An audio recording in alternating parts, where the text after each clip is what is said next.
Buenos días, queridos hermanos y hermanas. ¿Podría haber un poquito más de luz aquí arriba? Es que estoy como muy en la penumbra. Si fuera posible, porque ayer tenía más luz. Y decir de nuevo que estamos muy felices, mi esposa y yo, de poderos acompañar estos días, este tiempo que estaba apartado desde hacía ya un año, por lo menos. Creo que la última vez que nos invitasteis para el aniversario de la iglesia fue hace 3 años. Pero mira por dónde esta vez he venido y me he puesto malo, me he puesto enfermo. Estoy con un poquito de fiebre, pero tengo el corazón encendido, porque lo que tengo para compartir, pues, es muy importante para la iglesia del Señor. Así que me da mucha alegría ver hermanos de otros lugares. Creo que he visto a Margarita por ahí también. Margarita, ¿estás por ahí? Ahí al fondo. Es que Margarita es una hermana que estuvo muchos años con nosotros en la iglesia de San Sebastián, así que le tenemos mucho cariño. Su hermana se reúne con nosotros, así que estamos muy felices de poderte ver y de poder ver a hermanos también de otras congregaciones. Así que gracias por la invitación. Así que os pido disculpas. No tengo la mejor voz, pero espero que tengamos la mejor palabra, la palabra del Señor. Así que vamos a apartar todo lo que nos pueda distraer, incluso mi mala voz, para poder escuchar lo que el Señor nos tiene que decir. Agradezco que tengo un buen micrófono, que estamos en un lugar acogedor, calentito, bien preparado, y cada uno de nosotros dispuestos a escuchar la palabra del Señor. Algo que atrajo nuestra atención al Evangelio cuando mi esposa y yo éramos novios, porque nos convertimos siendo novios, fue entender que la Biblia, la sola Escritura, que ahora con el 500 aniversario os hemos recordado, no es un libro religioso, sino que la Biblia es un libro para la vida, porque toca todos los aspectos de la vida y lo hace de una manera tan clara que no tenemos excusa para no entender su mensaje. Y espero que el mensaje de esta mañana pueda ser un mensaje claro para cada uno de nosotros, porque estamos considerando un tema que nos va a la vida, a todos los creyentes. Y si hubiera alguna persona aquí que todavía no ha rendido su vida a Cristo, por supuesto que este mensaje también es para él o para ella, y que tiene que ver cómo renovar y cómo restaurar nuestras vidas, cuando por diferentes motivos se han visto tocadas o heridas. Vimos el primer día esa restauración y renovación en medio de la caída del rey David con motivo de su pecado de adulterio. Vimos también cómo el Señor renovó al hijo pródigo cuando regresó a casa y de qué forma el padre lo recibió. Vimos ayer cómo en medio de la oposición, en tiempos de Nehemías, cuando reconstruían el muro, el Señor tuvo palabra a través de su siervo para hacer volver al pueblo de nuevo a la obra, con renovadas fuerzas. Y el tema de esta mañana estará enfocado también en la renovación y restauración del creyente en medio de la prueba, tomando como ejemplo la vida del apóstol Pedro, donde su caída, con su negación y traición a su maestro, es una de las escenas más tristes que podemos encontrar en las páginas de la Escritura. El Espíritu Santo quiso dejar constancia de este hecho en los 4 evangelios, como una advertencia para cada uno de nosotros, pero también como un recordatorio de que en Cristo Jesús hay lugar para el perdón y la restauración para aquellos que tropezamos y caemos en medio de las pruebas. Así pues, la caída de Pedro queda registrada en las Escrituras, entre otras cosas, para que ninguno de nosotros se tome a la ligera el enemigo contra el cual estamos luchando. El Señor Jesús ya le advirtió a Pedro que sería probado aquella noche. Satanás os ha pedido para zarandearos como a trigo. Pero también le anticipó la restauración que vendría después. Y tú, una vez vuelto, confirma a tus hermanos. O sea que ya el Señor le adelantó lo que iba a ocurrir, que iba a caer, que lo iba a negar, que iba a ser probado, pero que después volvería para restaurar a sus hermanos. La caída de un hijo de Dios, como sabéis muy bien, causa mucho dolor y trae mucha tristeza y vergüenza a la familia, al Evangelio, al testimonio, pero al mismo tiempo, toda prueba y toda caída nos tiene que dar la oportunidad de hacer inventario de nuestra vida,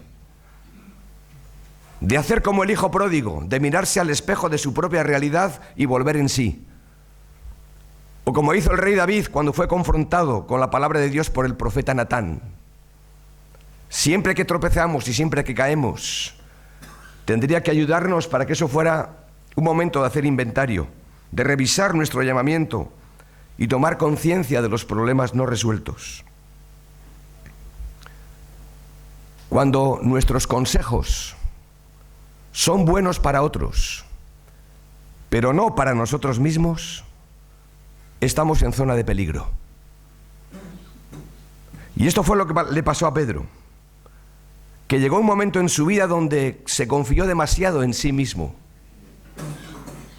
El orgullo y la autosuficiencia son valores muy cotizados en nuestra sociedad, pero sin embargo son un estorbo para el reino de Dios y la vida del creyente. Vamos a ver en esta mañana la caída de Pedro en medio de la prueba, pero donde más me quiero detener es en la restauración y ver cómo el Señor Jesús hizo un cambio vertiginoso en la vida de este hombre, Pedro, tan querido por nosotros y tan querido para el Señor, haciendo de él una persona diferente. Vamos al Evangelio según Lucas, por favor, capítulo 22. Lucas, capítulo 22.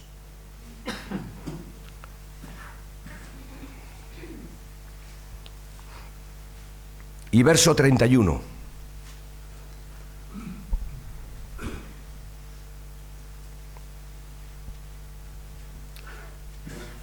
Dijo también el Señor: Simón, Simón, he aquí Satanás os ha pedido para zarandearos como a trigo, pero yo he rogado por ti, que tu fe no falte. Y tú, una vez vuelto, confirma a tus hermanos. Él le dijo: Señor, dispuesto estoy a ir contigo no solo a la cárcel, sino también a la muerte. Y él le dijo: Pedro, te digo que el gallo no cantará hoy antes que tú niegues 3 veces que me conoces. Verso 54. Y prendiéndole, le llevaron y le condujeron a casa del sumo sacerdote, y Pedro le seguía de lejos. Y habiendo ellos encendido fuego en medio del patio, se sentaron alrededor, y Pedro se sentó también entre ellos. Pero una criada, al verla sentado al fuego, se fijó en él y dijo: también éste estaba con él. Pero él lo negó, diciendo: mujer, no lo conozco. Un poco después, viendo lo otro, dijo: tú también eres de ellos. Y Pedro dijo: hombre, no lo soy. Como 1 hora después, otro afirmaba diciendo: verdaderamente también éste estaba con él, porque es Galileo. Y Pedro dijo: hombre, no sé lo que dices. Y enseguida, mientras él todavía hablaba, el gallo cantó. Entonces, vuelto el Señor, miró a Pedro, y Pedro se acordó de la palabra del Señor que le había dicho: antes que el gallo cante, me negarás 3 veces. Y Pedro, saliendo fuera, lloró amargamente. Tenemos aquí, pues, una pequeña descripción de la caída, de la traición, de la negación del apóstol Pedro. Pero vamos a ver el momento de la restauración, que es donde me quiero centrar, en Juan capítulo 21. Por favor, acompáñenme a Juan capítulo 21, porque la historia sigue. La historia no termina aquí, con la caída de Pedro, sino que la historia termina o continúa en la última sección del Evangelio de Juan. capítulo 21, versículo 1. Después de esto, Jesús se manifestó otra vez a sus discípulos junto al mar de Tiberias y se manifestó de esta manera. Estaban juntos Simón Pedro, Tomás, llamado el Dídimo, Natanael de Caná, de Galilea, los hijos de Zebedeo y otros 2 de sus discípulos. Simón Pedro les dijo: voy a pescar. Ellos le dijeron: vamos nosotros también contigo. Fueron y entraron en una barca y aquella noche no pescaron nada. Cuando ya iba amaneciendo, se presentó Jesús en la playa. Mas los discípulos no sabían que era Jesús. Y les dijo: hijitos, ¿tenéis algo de comer? Le respondieron: no. Él les dijo: echad la red a la derecha de la barca y hallaréis. Entonces la echaron y ya no la podían sacar por la gran cantidad de peces. Entonces aquel discípulo a quien Jesús amaba dijo a Pedro: es el Señor. Simón Pedro, cuando oyó que era el Señor, se ciñó la ropa, porque se había despojado de ella, y se echó al mar. Y los otros discípulos vinieron con la barca arrastrando la red de peces, pues no distaban de tierra sino como 200 codos. Al descender a tierra, vieron brasas puestas y un pez encima de ellas y pan. Jesús les dijo: traed de los peces que acabáis de pescar. Subió Simón Pedro y sacó la red a tierra, llena de grandes peces, 153, y aun siendo tantos, la red no se rompió. Les dijo Jesús: venid conmigo. Y ninguno de los discípulos se atrevía a preguntarle: ¿tú quién eres?, sabiendo que era el Señor. Vino pues Jesús y tomó el pan y les dio, y asimismo del pescado. Era ya la tercera vez que Jesús se manifestaba a sus discípulos después de haber resucitado de los muertos. Cuando hubieron comido, Jesús dijo a Simón Pedro: Simón, hijo de Jonás, ¿me amas más que estos? Le respondió: sí, Señor, tú sabes que te amo. Él les dijo: apacienta mis corderos. Volvió a decirle la segunda vez: Simón, hijo de Jonás, ¿me amas? Pedro le respondió: sí, Señor, tú sabes que te amo. Le dijo: pastorea mis ovejas. Le dijo la tercera vez: Simón, hijo de Jonás, ¿me amas? Pedro se entristeció de que le dijese la tercera vez: ¿me amas? Y le respondió: Señor, tú lo sabes todo, tú sabes que te amo. Jesús le dijo: apacienta mis ovejas. De cierto te digo, que cuando eras más joven te ceñías e ibas donde querías, mas cuando ya seas viejo, extenderás tus manos y te ceñirá otro y te llevará a donde no quieras. Esto dijo dando a entender con qué muerte había de glorificar a Dios, y dicho esto, añadió: sígueme. Vamos a orar. Padre, pedimos tu dirección y tu bendición para esta palabra tuya, para que nos sea de renovación, de restauración, de ánimo, de aliento, en medio de nuestras pruebas, en medio de nuestras crisis, en medio de nuestras luchas. Señor, tú nos quieres renovar, nos quieres alentar y nos quieres de nuevo atraer hacia ti. Y gracias, Señor, por la invitación que nos haces de sentarnos a tu lado y de escuchar tu voz. En el nombre de Cristo oramos. Amén. Amén. Quisiera destacar aquí al menos 3 acciones para una correcta restauración, porque esto que el Señor Jesús hizo con Pedro es algo que somos llamados a hacer nosotros también con otros. Porque de gracia hemos recibido, de gracia hemos sido restaurados, hemos sido perdonados, pues también tenemos que aprender a otros a cómo pueden ser ellos también levantados. No es solamente algo que ha ocurrido con nosotros, que ha ocurrido. El Dios de toda gracia ha salido a nuestro encuentro y nos ha perdonado en Cristo, y nos ha hecho nuevas criaturas, y nos ha levantado del polvo, y nos ha llevado hacia adelante siempre que hemos caído. Y nosotros tenemos la responsabilidad de ver cómo transmitimos también a otros lo que hemos recibido. La primera clave o la primera acción es muy clara. Jesús busca a Pedro. Los versículos ahí en Juan, estamos en el Evangelio de Juan, capítulo 21. Los primeros 14 versículos nos sirven de preludio. donde es un tiempo de preparación. Dice el versículo 14 que era ya la tercera vez que Jesús se manifestaba a sus discípulos. Ya la tercera vez. Pero Jesús todavía no se va a encontrar cara a cara con Pedro, porque hay todo un tiempo de preparación. Y estos primeros 14 versículos es un preludio. Y la clave para entender la restauración de Pedro estuvo en que Jesús, desde un primer momento, lo buscó. Una vez más, es Dios tomando la iniciativa para todo. No solamente toma la iniciativa para nuestra salvación, sino que también toma la iniciativa cuando nos hemos alejado de Él. Porque nuestra reacción cuando tropezamos y caemos es quedarnos atrás, no querer saber nada con nadie, incluso ni con Dios. Y es Él el que sale a nuestro encuentro y busca a Pedro y nos busca a nosotros. Primero lo buscó con su mirada en el patio del sumo sacerdote cuando lo negó. Y ahora lo busca en la playa, junto al mar, en compañía de sus discípulos. Pedro lo negó, pero Jesús lo buscó.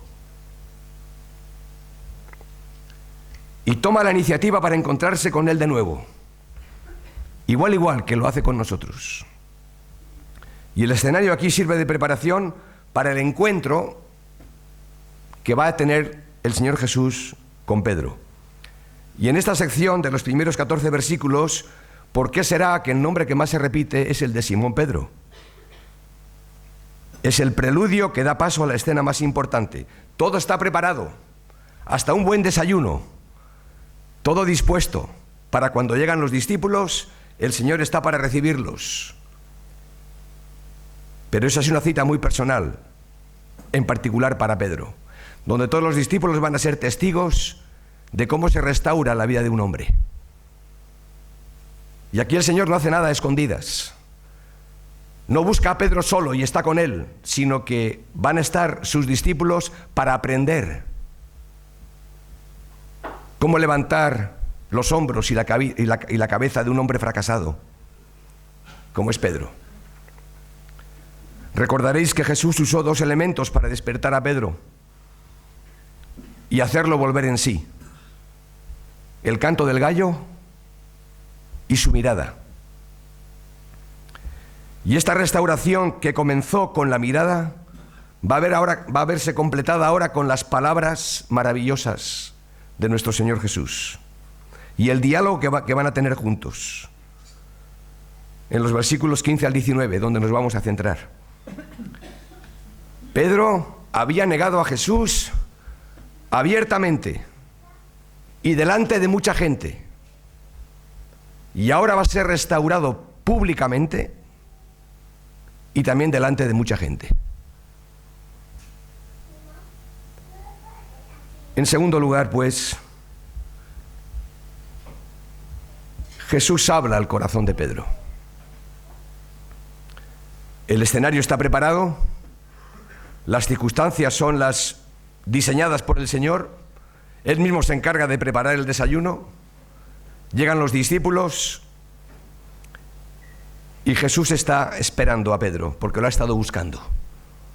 Sin que Él lo supiera, sin que Él se diera cuenta, el Señor lo ha estado buscando y ahora se encuentra con Él cara a cara. Versículo 15. Cuando hubieron comido,